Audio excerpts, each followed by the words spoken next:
I have had so many quilters come to me and say, why are my quilts not square? One of the issues is the accuracy. A lot of our machines aren't really set up for 1/4 inch, and we just assume that as we sew our blocks that they're going to come out to this miraculous size that they're supposed to be.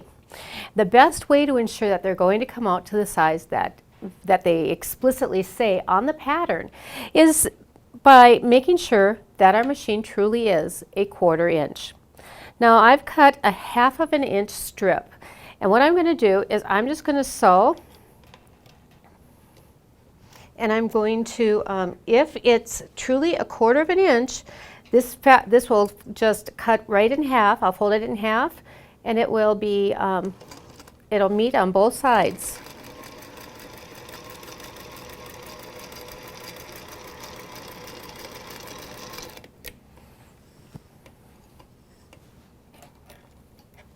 Cut that off.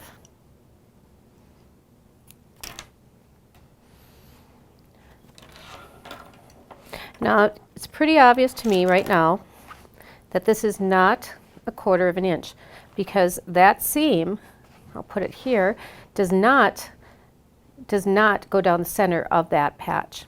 So what I need to do is I need to figure out what a 1/4 inch is on my machine.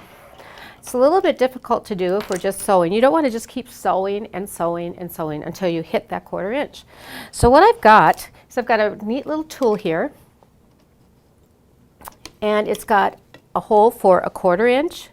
It's got a hole for a scant 1/4 inch, and then it's got another hole for a very scant 1/4 inch.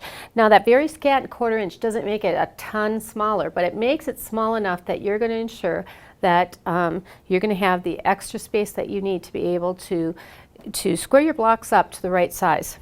Now I'm actually going to go to the very scantest 1/4 inch, and all I do is I'm going to lower the needle down through the hole,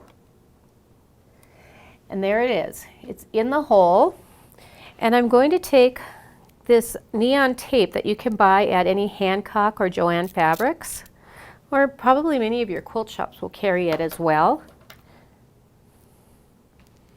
And I'm going to take a piece of that, and I'm just going to lay it down where the edge of that ruler is. So that way I know where the 1/4 inch is. It's a little bit tricky to do because we don't want this moving.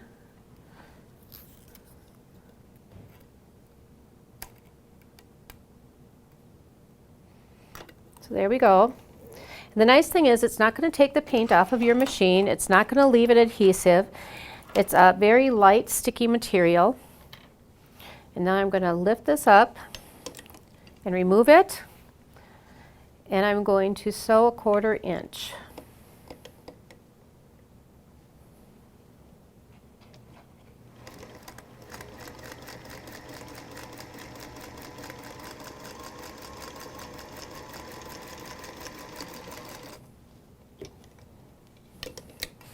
My co-host Ruby is running like just purring as she runs. I think many of you have met her. She's quite famous. So I'm going to actually measure it to this little, and it is a 1/4 inch. You can see where the 1/4 inch mark is here, and here's your 1/4 inch. So we're right on. So now I know exactly where my 1/4 inch is on this machine. Now some of your machines might have the adjustable needle that goes left or right. You can actually just move it that way too. You don't need to put this on if you have one of those machines. Ruby doesn't have the adjustable. They didn't think about that back in the 1930s when she was made. So I hope that this tip is going to help you to make nice, wonderful square quilts for your family and for your loved ones.